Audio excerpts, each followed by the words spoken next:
C'est au Théâtre du Passage vers les Étoiles qu'a lieu la convention les 27 et 28 octobre. Les organisateurs Xenit ont mis le paquet pour cette première édition, attirant ainsi des fans de toute la France, de tout âge et de tous horizons. Bonjour tout le monde, c'est Jessica pour Geeks Inside. Aujourd'hui, nous vous emmenons au cœur de la convention XenitCon. Alors, XenitCon, qu'est-ce que c'est? Cette convention nous amène au cœur de l'univers de Xena. Oui, vous vous souvenez tous de Xena, la guerrière. Eh bien, cette convention, qui a lieu à Paris, va nous emmener sur 2 jours dans cet univers merveilleux. Qu'est-ce qu'il y a au programme de cette convention? Nous avons certains guests, notamment Ted Raimi qui jouait le légendaire Joxer.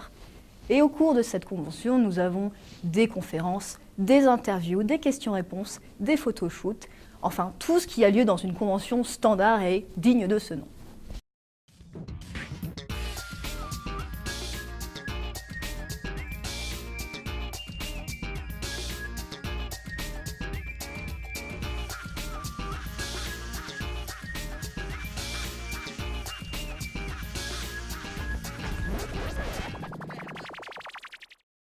So hi Ted, welcome to Paris. Thank you. Thank you for your time. Oh, sure. I have a couple of questions for you. So first of all, how do you find the convention so far? I know it's only really early in the morning right now, and It you is just really had morning. coffee. Or... That's right. It's great. I love how intimate this one is. So frequently at conventions, they will sort of rush you into the room, and you say your lines, and you talk to the fans for a minute, and then they rush you up and you sign about 1 million autographs, and they rush you back to the hotel, and you wait there all afternoon, and then you come back to do the same. So this has been very nice, and it's nice and mellow. I'm not sure, but I'm sure there's a good French word for that, but I can't think of what it is. We'll find something. Yeah. So that's cool. I really like it. I'm looking forward to meeting.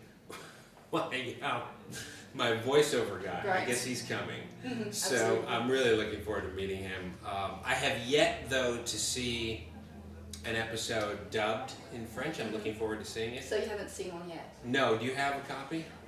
We might find one. Yeah? I'd like to see it. We might. So you have never had the opportunity to meet him yet?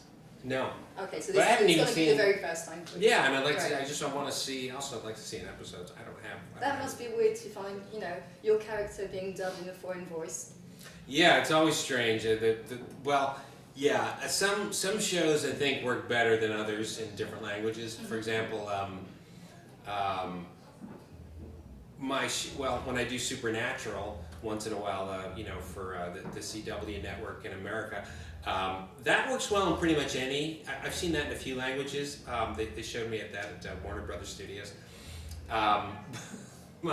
But shows like when I do my Sci-Fi Channel stuff where I'm doing military stuff, it works very well in shows that have languages that are harsher. Russian, it works for the military shows work well. And maybe not as well in English or French, but in German it works great. I can imagine. I can just imagine. It works great. Because it's just a World War II movie. It Yeah, just looks like a obviously. World War II movie. So, getting back to the series, Yes, of course. could you share with us a couple of your best and worst memories about the show? Oh, okay. Let's see. Best memories. I think some of my best memories are after my first episode was finished. I didn't know if I was going to come back ever. I was a recurring character, and usually, on that show they just do one episode. Right. And I had such a good time in New Zealand. I was back in Los Angeles and thinking, oh, they're never going to want me back. And I was actually making plans to go back home to my old house in Detroit, Michigan. And then I got a call about 2 weeks later saying, we want you back for another episode. So that was a great moment. One of my worst memories is I would go to New Zealand for 6 months at a time. And from Los Angeles, that's still a long way. From here, it's the other side of the world. There, it's a huge trip. And it's about a 12-hour flight. And it's a long way to go. And I would say goodbye to, whatever girl I was dating at the time. Mm-hmm. And I'd say, hey, I'll see you in 6 months. And they would say, well, you may see me, but I won't see you. Oh. That must be tough. Yeah, that was really hard, and that was very difficult. So it was wreaked havoc on my romantic life. So that was lousy. Yes, there's a couple. There's a good and a bad memory for you right there. I like the in New Zealand they would have the British tradition of tea time. Right. So at 4 o'clock they would stop working and everybody would have tea and sandwiches, and I thought it was very civilized. It was very nice. In America we don't do that. You just eat and go. Just, the American to-go cup is not something that they understand. Right. So it was nice to stop. I thought that was a good idea. That's nice. About your character, could you tell us how well you dealt with his evolution along this series? I tried to deal with it as best I could.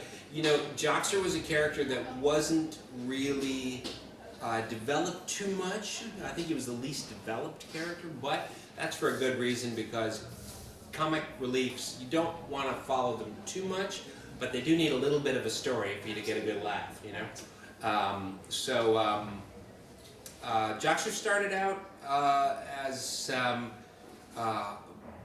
very naive and went to somewhat naive. So he never quite got it. But I think that's part of the appeal of that character. I think people could relate to that. Also, I think people could kind of relate to him because he was kind of an everyday guy. He wasn't anything special except for his belief that he was the greatest warrior who ever lived, even though he was probably one of the worst. And he never sort of derivated from that, despite all the evidence to the contrary. And that was, I think people could relate to that too. I think everybody wants to. Do you feel like he did? I think so. I think people, even though in the sort of face of really amazing and hellacious odds against him, I think he's sort of tried to be a better person than he was. But they made him kind of an average guy, and I thought that was interesting. He liked beer and. Who doesn't? Who doesn't? He drank a lot of beer. He liked to fight, and he'd go to these whorehouses. I think it was pretty funny. So he really wasn't anything. He wasn't a great catch, I would say. Okay. Fun to play.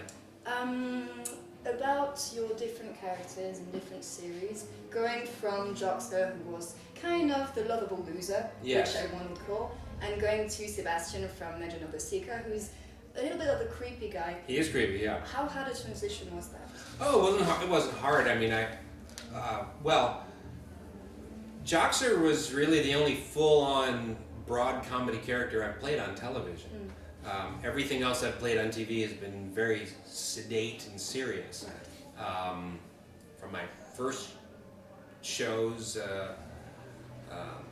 I've done a few sitcoms here in the American sitcoms, but mostly they've been serious, like Sequest and Supernatural. I mean, they're serious stuff. I play a lot of psychopaths and creepy guys. I've been on a lot of American cop shows where I played killers and The Psycho. psychopaths and stuff like that. Yeah, I play a lot of those. So it wasn't hard. It was more, I'd say, Something else. normal, and felt pretty easy to play Sebastian when I did Legend of the Seeker. Yeah, it was fun. So fantasy and sci-fi seem to be your genre of filmography. Yes. Why is that? Because I like it, and when I go into an audition to read, most actors, when they read for those genres, are not reading it they usually don't like it. They read it like, well, I guess I have to do this stupid kid stuff before I can do the stuff I really want to do. And that shows. It's like any interview you give. An audition's just an interview. So they look at it as sort of the suffering they have to endure before they get to do their serious stuff.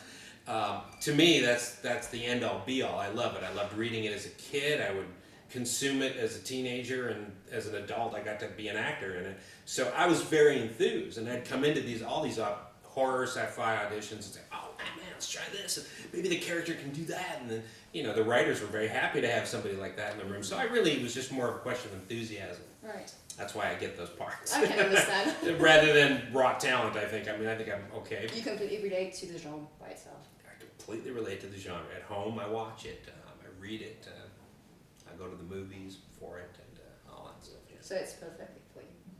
I think so. And when I'm doing it, I'm excited to be in there creating it, because I know there's viewers like me out there. So I want to make it really, really good.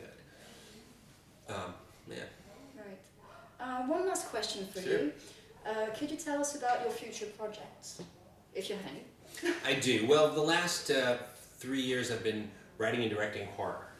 I've been doing a 3D horror for Lionsgate Films, for a website called Break.com. It's an American website, like YouTube or something. And so I've been doing these horror films for them, and I loved it so much. I'm going to continue doing it, and I've got 2 feature films that I'm writing now that are in pre-production, so I'm very excited to make them. And unfortunately, I can't talk about them. I'm not allowed. Right. But they're traditional classic horror pictures. I'm very, very excited. So everybody should look forward to. I think so. Okay. I think so. Well put. Thank you. Right. Well, thank you very much for your time. Of course, those are great questions. You did a great job. Thank you very much. Awesome I hope questions. you're going to enjoy your time in Paris. Thank you. And what's the name of your website? It's Geeks Inside. Geeks Inside? We'll provide you with everything afterwards. That's fine. You have been watching Geeks Inside interview with Jessica. Jessica. This is Ted Raimi. Goodbye.